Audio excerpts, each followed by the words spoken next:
Magandang buhay mga bata! Tara, samahan ninyo akong matuto kasama si Teacher Aika, your online teacher. Please don't forget to subscribe, like, share, and hit the notification bell for more videos. Thank you! Revised K-12 Curriculum, Filipino, Grade 5, Quarter 2, Lesson 3. Ang ating aralin ngayong araw ay tungkol sa Akdang Naratibo, Maikling Kuwento. Muli, ako si Teacher Aika, ang inyong online teacher. Simulan na natin. Mga kasanayan at layunin. Una, nauunawaan ang tekstong naratibo, maikling kwento.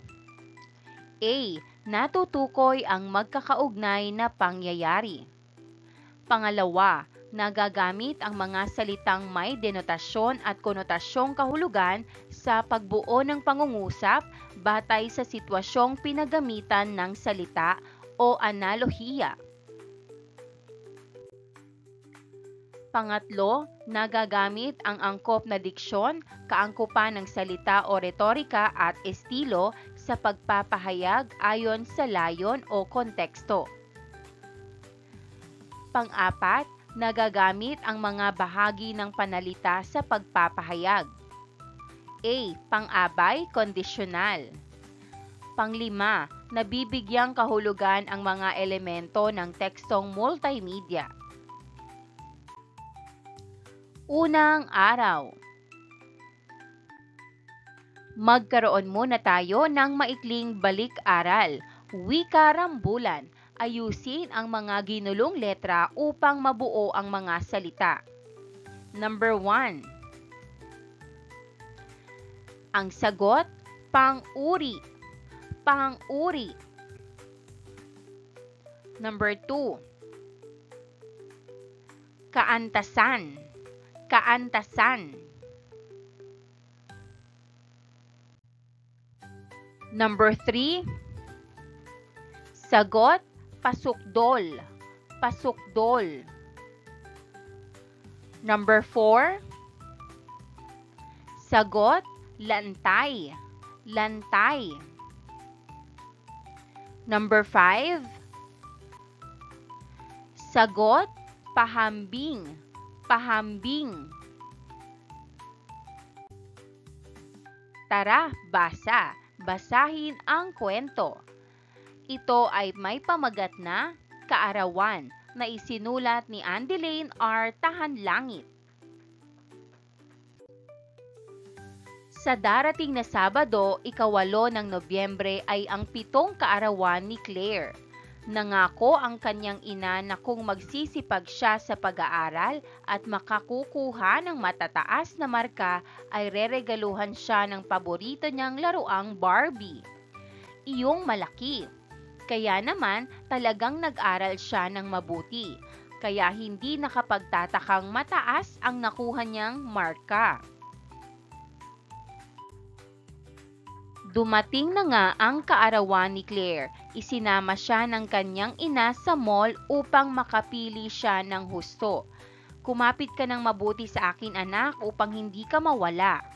Bilin ng ina ni Claire. Opo nanay, ayaw ko pong maligaw at mawala kung kaya't hindi po ako lalayo sa inyo. Tugon naman ng batang si Claire.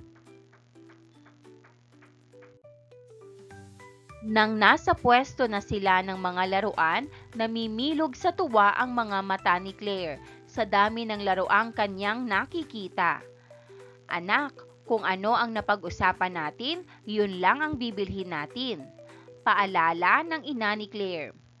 Opo nanay, itong malaking Barbie na po ang napili ko. Pakita ni Claire sa hawak niyang manika sa kanyang ina. Pagkatapos mabayaran ang manika ay umuwi na ang mag-ina. Laking gulat ni Claire sapagkat pagbukas niya ng kanilang pinto ay bumungad ang kanyang ama at mga kapatid. Gayon din ang ilan pa nilang kamag-anak at kanyang mga kaibigan.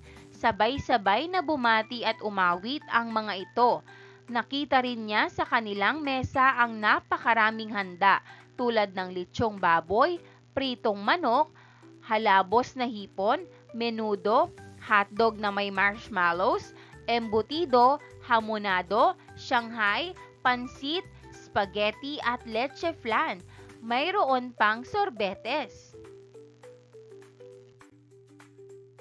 Niyakap ni Claire ang kanyang ama at ina habang nagpapasalamat sa mga ito, gayon din sa lahat ng mga panauhing naroroon. Hindi ko po inaasahang mayroon pa pong handa, bukod sa handog pong regalo ni nanay. Labis po ang aking kagalakan sa inyong pagmamahal.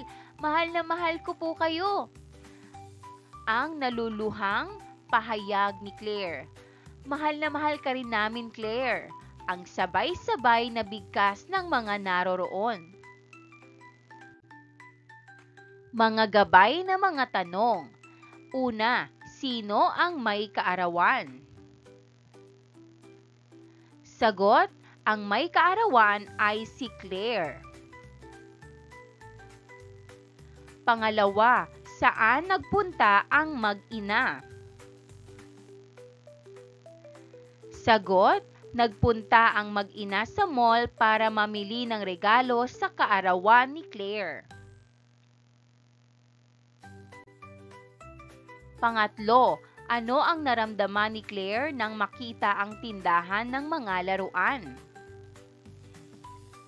Sagot, si Claire ay natuwa at namangha sa dami ng laruan. Namimilog ang kanyang mga mata sa sobrang tuwa.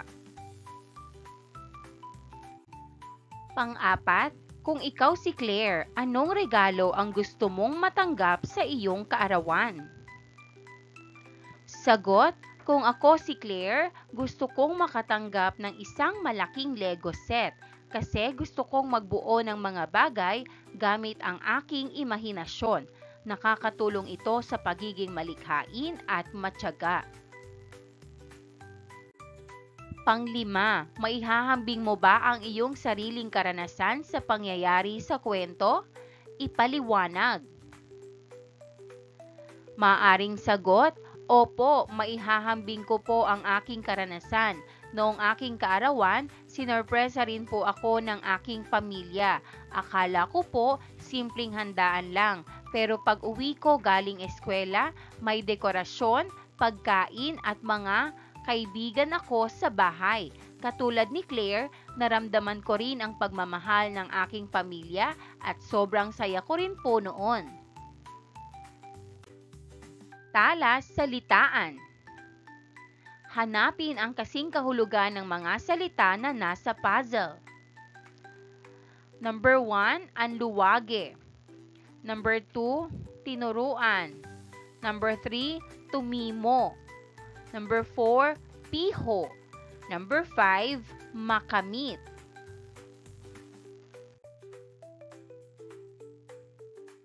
Sagutan natin. Number 1, anluwage. Sagot, karpintero. Number 2, tinuruan. Sagot, sinabi. Number 3, tumimo. Sagot, tumatak.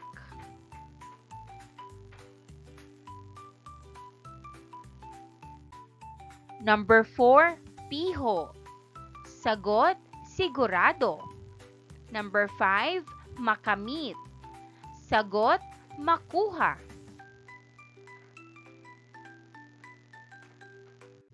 Ikalawang araw, kaugnay na paksa bilang isa. Tekstong naratibo, maikling kwento. Tekstong naratibo.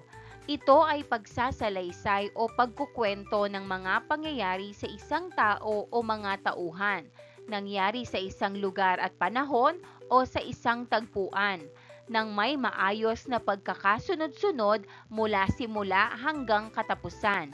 Pangunahing layunin ng ganitong uri ng teksto ang makapagsalaysay ng mga pangyayaring nakapagbibigay aliw o nakapagpapanatili ng interes.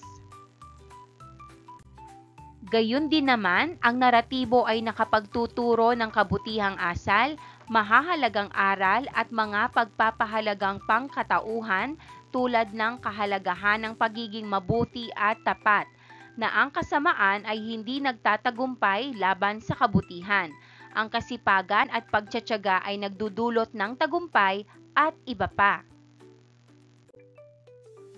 Ang mga mambabasa ay direktang isinasama ng manunulat sa isang tekstong naratibo at nagiging saksi sa mga pangyayaring kanyang isinasalaysay.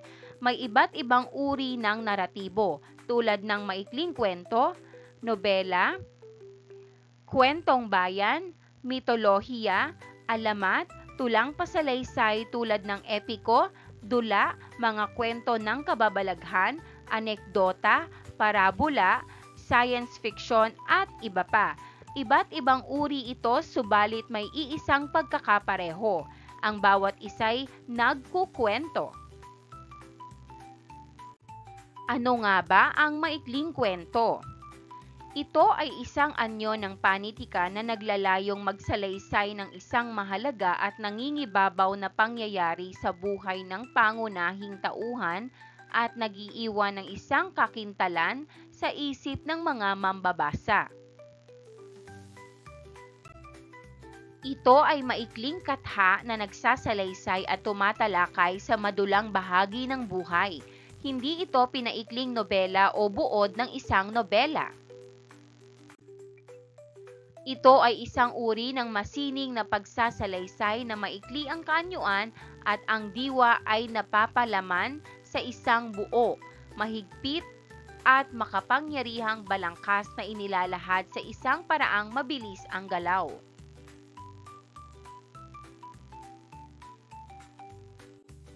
Kwento basa. Basahin ng kwentong pinamagatang Susi sa Tagumpay ni Andeline R. Tahanlangit.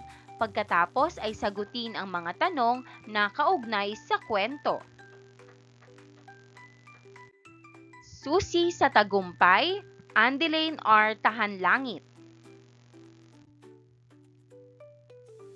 Si Lenoj ay isinilang sa Barangay Coloong, lungsod ng Valenzuela. Panganay siya sa 10 magkakapatid.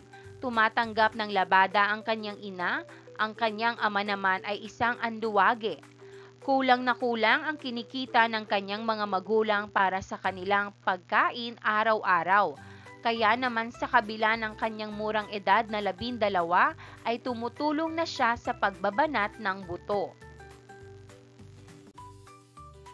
Pasensya na kayo mga anak at ganitong buhay lang ang kaya naming ibigay sa inyo ng tatay nyo.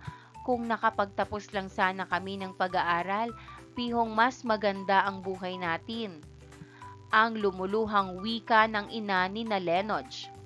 Kaya naman ang payo namin sa inyo, kapag may pangarap kayong nais marating, gawin ninyo ang lahat ng paraan upang makamit iyon, basta't sa malinis at tamang paraan na walang naaagrabyadong tao. Pangaral naman ng kanilang ama.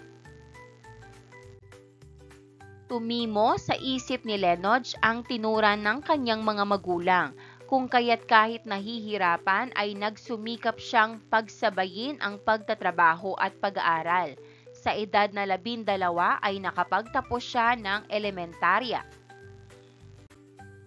Patuloy sa pagsisipag at pagsisikap sa buhay si Lenoj. Maraming pagsubok ang kanyang pinagdaanan, ngunit kailanman ay hindi siya pinanghinaan ng loob. Linggo-linggo siyang nagsisimba upang humingi ng tulong at gabay sa Panginoon upang pagkalooban pa siya ng lakas ng katawan at isipan na mapagtagumpayan ang bawat hamon ng buhay.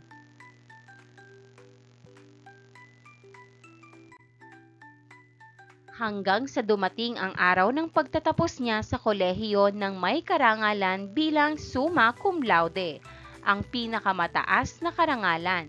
Sa kanyang talumpati ay binanggit niya ang kanyang mga naging karanasan sa buhay mula pagkabata. Taos-puso niyang pinasalamatan ang kanyang mga magulang na nagsilbing inspirasyon niya upang makatapos ng pag-aaral. Sa Diyos po ang lahat ng papuri at pasasalamat sa lahat po ng biyayang kanyang ipinagkaloob. Naniniwala po akong ang lahat ng bagay ay may dahilan. Isinilang po akong salat kami sa salapi at kayamanan, subalit mayroon naman po akong mga magulang na mayaman sa kagandahang asal. Maraming salamat po, Nay, Tay, sa pagmumulat po sa amin ng tunay na kahalagahan ng edukasyon. Para po sa inyo ang karangalang ito. Sa lahat po ng mga taong naging bahagi ng aking tagumpay, maraming salamat po sa inyong lahat. Ang makabagbag damdaming pahayag ni Lenoj.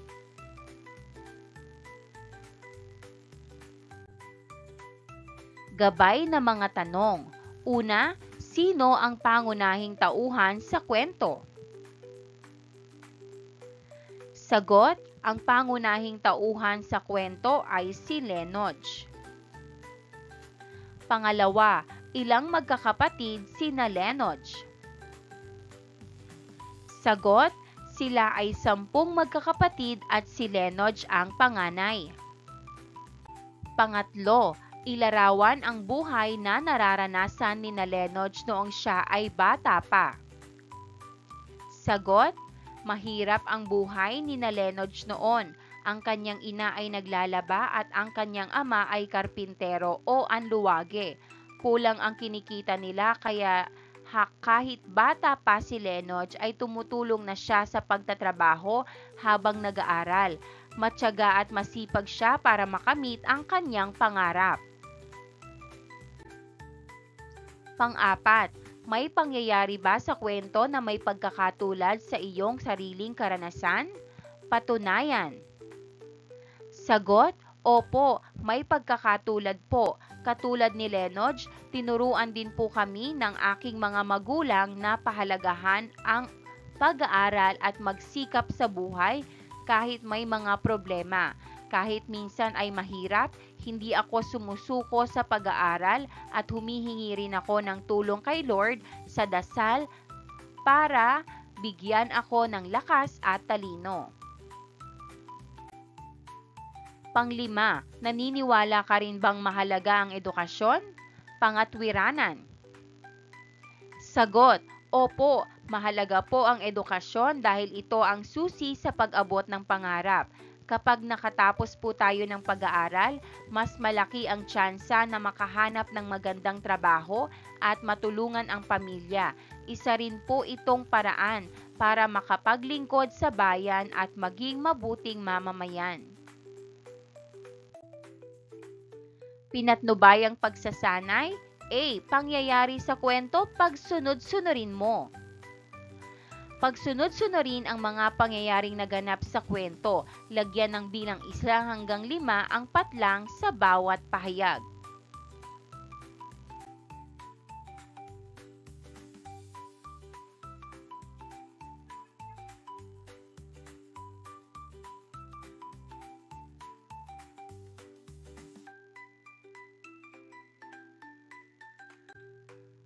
Una, si Lenoj ay panganay sa 10 magkakapatid.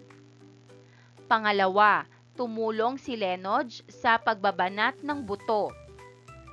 Pangatlo, nakatapos ng elementarya si Lenoj.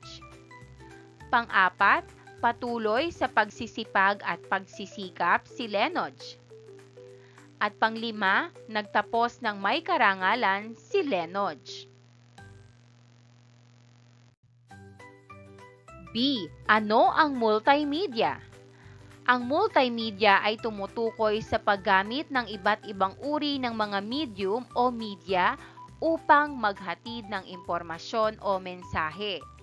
Ito ay isang paraan ng paghahatid ng impormasyon na naglalaman ng iba't ibang elemento tulad ng teksto, larawan, tunog, video, animasyon at interaktibong elemento. Narito ang mga elemento ng multimedia. Una, teksto. Ang teksto ay nagbibigay ng mga salita o pahayag na naglalaman ng impormasyon o mensahe. Maaaring ito ay may caption, headline, balita at iba pa. Pangalawa, imahe. Ito ay mga larawan. larawan na kinetika o animations, mga graphic at iba pang mga visual na elemento na nagbibigay ng kahulugan sa teksto o nagpapakita ng konsepto.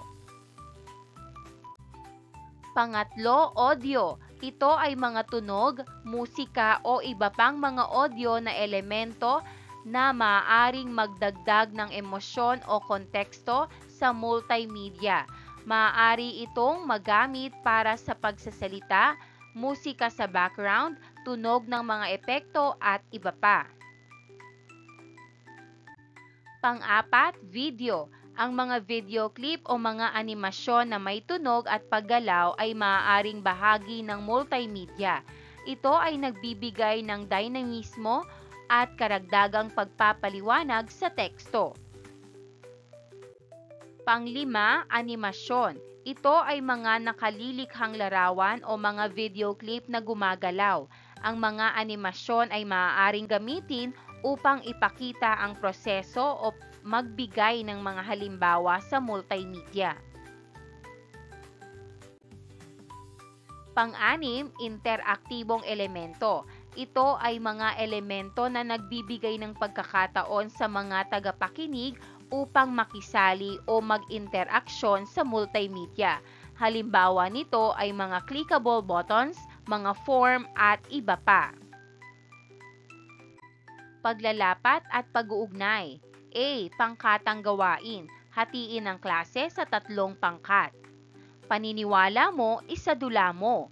Bawat pangkat ay bubuo ng maikling pagsasadula hingil sa paniniwala ng kanilang pamilya. Narito ang pamantayan sa pagmamarka. Teamwork o partisipasyon, 10 puntos. Angkop na diksyon sa pagpapahayag, 10 puntos. Pagkakatugma sa tema, 10 puntos. Kaugnay na paksa, bilang 2. Pang-abay na kondisyonal, 3 araw. A. Pang-abay. Ito ay bahagi ng pananalitang nagbibigay turing sa pandiwa, pang-uri o kapwa pang-abay. Ang pang-abay at pang-uri ay kapwa mga salitang naglalarawan. Ang pang-uri ay naglalarawan ng mga pangalan at panghalip, samantalang ang pang-abay ay naglalarawan hindi lamang ng mga pandiwa, gayon din sa mga pang-uri at kapwa nito pang-abay. Mga uri ng pang-abay. Pamanahon. Ang pang-abay kapag nagsasaad ng panahong ikinaganap ng bagay o gawaing sinasabi ng pandiwa. Halimbawa, tuwing gabi ay nagbabasa kami ng asawa ko ng Biblia. Pamanahon, tuwing gabi. Panlunan. Ang pang-abay kapag nagsasaad ng lunan o puok na pinangyarihan ng kilos. Halimbawa, itinuturo sa paaralan ang kagandahang asal. Panlunan sa paaralan. Pamaraan. Ang pang-abay kapag nagsasaad ng paraan ng pagkakaganap ng kilos. Halimbawa, malinaw magsalita ang aming guro. Pamaraan, malinaw. Panulad. Ang pang-abay na nagsasaad ng paghahambing. Halimbawa, lalong nauunawaan ang mga aralin kung pag-aaralan ito. Panulad, lalong. Panggaano. Ang pang-abay na nagsasaad ng dami, sukat o timbang. Halimbawa, hustong sumunod tayo sa mga panuntunan ng paaralan. Panggaano, hustong. Pang-agam. Ang pang-abay kapag nagsasaad ng pag-aalinlangan o di katiyakan. Tinatawag din itong pang-abay na panubali.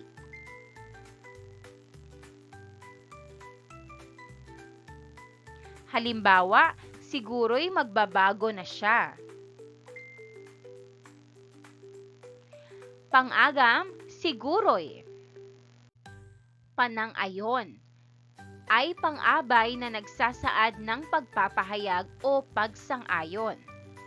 Halimbawa, totoong mahirap mag-aral. Panang-ayon, totoong.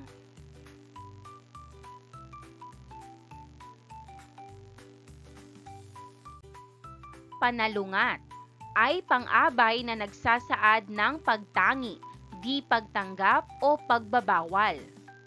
Halimbawa, hindi bumabagsak ang batang masipag. Panalungat, hindi. Panunuran ay pang-abay na nagsasaad ng pagkakasunod-sunod. Halimbawa, kahuli-hulihang tinawag ng guro ang batang walang takda. Panunuran, kahuli-hulihang. Pamitagan ay pang-abay na nagpapahayag ng paggalang. Halimbawa, opo, tapos na po ang gawain ko. Pamitagan, opo. Panuring ay pang-abay na nagpapahayag ng pagtanaw ng utang na loob. Halimbawa, maraming salamat at tinulungan mo ako. Panuring, maraming salamat. Inklitik. Ang pang-abay na inklitik ay mga kataga na karaniwang nakikita pagkatapos ng unang salita sa pangungusap. Halimbawa, bakit daw ngayon ka lang? Inklitik, daw. Pang-abay na kondisyonal. Nagsasaad ito ng kondisyon para maganap ang kilos na isinasaad ng pandiwa. Halimbawa, bibilis kang magbasa kung magsasanay ka palagi. Pang-abay na kondisyonal, kung. Narito ang mga halimbawa ng pang-abay na kondisyonal sa pangungusap. Una, bibilhan kita ng laruan kapag marunong ka nang magsulat ng pangalan mo. Pangalawa, lalaki kang marunong kung makikinig ka sa mga sinasabi ko. Pangatlo, hindi ka magkakasakit kung marunong kang mag-ingat sa katawan mo. Mga pang-abay na kondisyonal, kapag, kung, at kung. Pang-apat, aalis lang tayo kapag naubos mo na ang kinakain mo. Panglima, lumalakas ang aking loob kapag naaalala ko ang aking mga pangarap. Pang-abay na kondisyonal, kapag at kapag. B. Denotasyon at konotasyon. Denotasyon, tumutukoy sa formal at literal na kahulugan ng isang salita. Ito ang pangunahing kahulugan na matatagpuan sa diksyonaryo. Ito ay ang paglalarawan o pagsasaad ng isang bagay ng direkta at walang ibang kahulugan o implikasyon. Ito ay masistemang pagtukoy ng isang salita sa kanyang orihinal na kahulugan. Halimbawa, ang salitang rosas ay tumutukoy sa isang uri ng halaman na may mga bulaklak na kulay pula o iba pang kulay. Konotasyon, tumutukoy sa mga dagdag na kahulugan o implikasyon ng isang salita. Ito ay ang mga emosyonal, sosyal o kultural na konsepto na nauugnay sa isang salita. Ito ay nagbibigay ng iba't ibang pag-unawa at interpretasyon batay sa konsepto ng paggamit nito. Konotasyon, halimbawa, ang salitang rosas ay maaaring magdulot ng konotasyon ng pag-ibig, romantikong relasyon o pagmamahal. Halimbawa ng denotasyon at konotasyon. Salitang araw. Denotasyon, isang bituing pinalilibutan ng mga planeta na nagbibigay ilaw sa mundo. Konotasyon, liwanag o positibong pag-asa. Salitang sisiw. Denotasyon, isang uri ng manok na nasa unang yugto ng buhay. Konotasyon, pagiging mahina, madali, at kabataan. Salitang tahanan. Denotasyon, isang lugar kung saan nakatira ang isang tao o pamilya. Konotasyon, punong-puno ng pagmamahal, kaligtasan at pagkakaisa.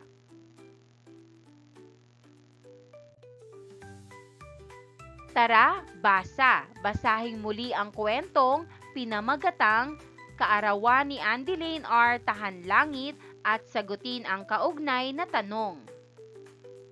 Kaarawan ni Andy R. Tahanlangit. Sa darating na Sabado, 8 ng Nobyembre ay ang 7th kaarawan ni Claire. Nangako ang kanyang ina na kung magsisipag siya sa pag-aaral at makakukuha ng matataas na marka ay reregaluhan siya ng paborito niyang laruang Barbie. Iyong malaki. Kaya naman talagang nag-aral siya ng mabuti. Kaya hindi nakapagtatakang mataas ang nakuha niyang marka. Dumating na nga ang kaarawan ni Claire. Isinama siya ng kanyang ina sa mall upang makapili siya ng husto. Kumapit ka ng mabuti sa akin anak upang hindi ka mawala. Bilin ng ina ni Claire. Opo nanay, ayaw ko pong maligaw at mawala kung kaya't hindi po ako lalayo sa inyo. Tugon naman ng batang si Claire. Nang nasa pwesto na sila ng mga laruan, namimilog sa tuwa ang mga mata ni Claire sa dami ng laruang kanyang nakikita. Anak, kung ano ang napag-usapan natin, yun lang ang bibilhin natin. Paalala ng ina ni Claire. Opo nanay, itong malaking Barbie na po ang napili ko. Pakita ni Claire sa hawak niyang manika sa kanyang ina. Pagkatapos mabayaran ang manika ay umuwi na ang mag-ina. Laking gulat ni Claire sapagkat pagbukas niya ng kanilang pinto ay bumungad ang kanyang ama at mga kapatid. Gayon din ang ilan pa nilang kamag-anak at kanyang mga kaibigan. Sabay-sabay na bumati at umawit ang mga ito. Nakita rin niya sa kanilang mesa ang napakaraming handa tulad ng litsyong baboy, pritong manok, halabos na hipon, menudo, hotdog na may marshmallows, embutido, hamonado, Shanghai, pansit, spaghetti at leche flan. Mayroon pang sorbetes. Niyakap ni Claire ang kanyang ama at ina habang nagpapasalamat sa mga ito, gayon din sa lahat ng mga panauhing naroroon. Hindi ko po inaasahang mayroon pa pong handa, bukod sa handog pong regalo ni nanay. Labis po ang aking kagalakan sa inyong pagmamahal. Mahal na mahal ko po kayo. Ang naluluhang pahayag ni Claire. Mahal na mahal ka rin namin, Claire. Ang sabay-sabay na bigkas ng mga naroroon. Gabay na tanong. Una, anong bahagi ng pananalita ang mga salitang may salungguhit? Sagot, ang mga salitang may salungguhit ay pang-abay. Pang-abay. Ika-4 na araw. Paglalapat at pag-uugnay. Tukoy, pang-abay. Salungguhitan ang pang-abay na kondisyonal na ginamit sa kwento. Basahin nating muli ang Susi sa Tagumpay. Isinulat ni Andy R.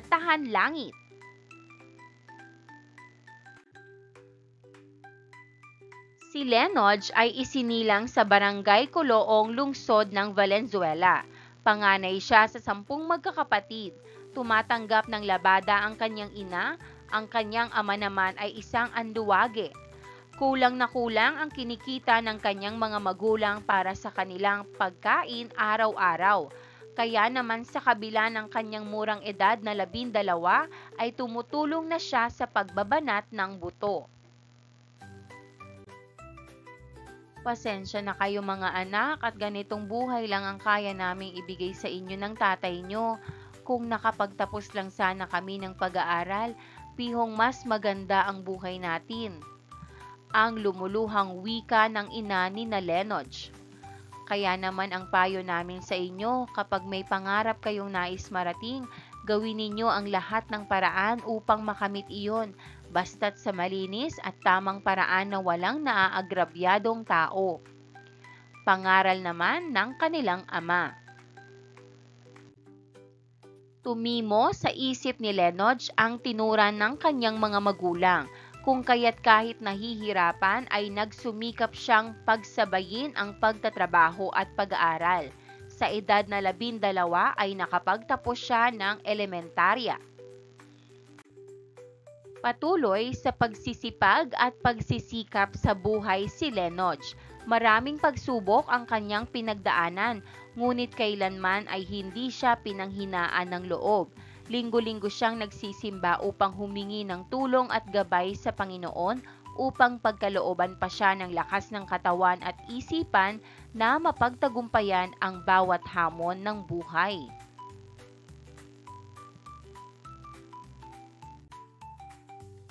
Hanggang sa dumating ang araw ng pagtatapos niya sa kolehiyo ng may karangalan bilang summa cum laude, ang pinakamataas na karangalan.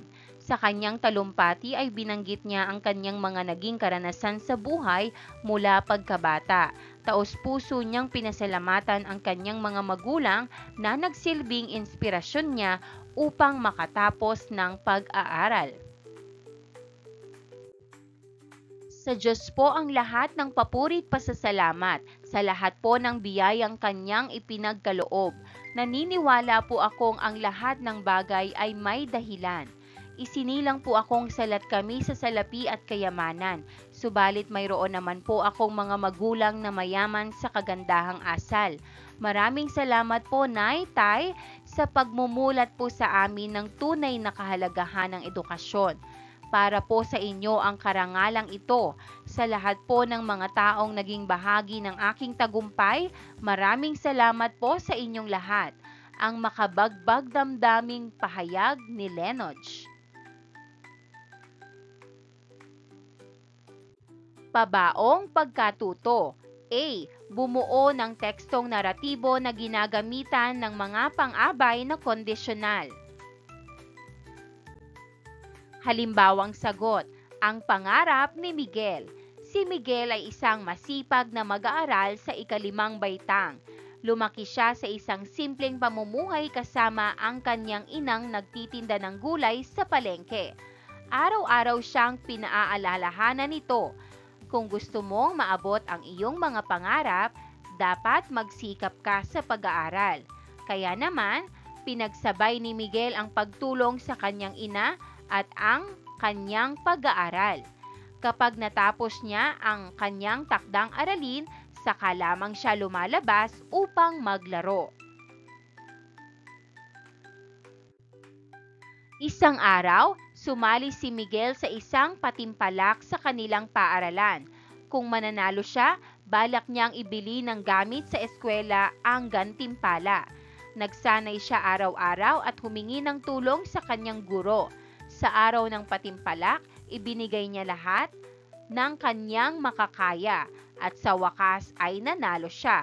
Masayang niyakap niya ang kanyang ina at sabay nilang sinabi, kung may pagsisikap at tiwala sa Diyos, walang imposibleng mangyari. Pagninilay sa pagkatuto, give me 5. Magtala ng tig-5 halimbawa ng pangungusap na ginagamitan ng denotasyon at konotasyon. Halimbawang sagot, Mansanas. Denotasyon. Si Ana ay kumakain ng mansanas sa tanghalian. Konotasyon. Si Lara ay mansanas ng mata ng kanilang guro. Pangalawa, aso. Denotasyon. Ang aso ay tumahol ng malakas sa bakuran.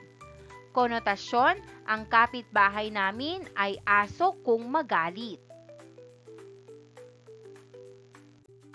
Pangatlo, sapatos. Denotasyon, bumili si Lito ng bagong sapatos sa mall. Konotasyon, ipinagmalaki ni Tanya ang kanyang sapatos na ginto. Pang-apat, araw. Denotasyon, ang araw ay sumisikat sa silangan tuwing umaga. Konotasyon, si Noel ang araw ng aming tahanan. Panglima, rosas. Denotasyon, si Kuya ay nagtanim ng rosas sa kanilang hardin. Konotasyon, binigyan siya ng kanyang nobyo ng rosas ng pag-ibig. Pagsusulit, A. Panuto, ikahon ang pang-abay na kondisyonal sa bawat pangungusap. Number 1, mas naiintindihan ko ang leksyon kapag binabasa ko ito ng paulit-ulit. Sagot, kapag. Number 2, mapapansin mong mas madali ang trabaho kung mahal mo ito. Sagot, kung. Pangatlo, umiinom ako ng kape kapag kailangan kong magpuyat. Sagot, kapag. Pang-apat, tumatawa siya kapag naririnig niya ang paborito niyang joke. Sagot, kapag. Panglima, naramdaman ko ang kanyang pagmamahal kapag hawak niya ang aking kamay. Sagot, kapag. Maraming salamat sa panonood. Huwag kalimutang i-like at mag-subscribe para sa higit pang educational content. I-click ang bell icon para ma-update ka sa ating mga bagong video. Salamat!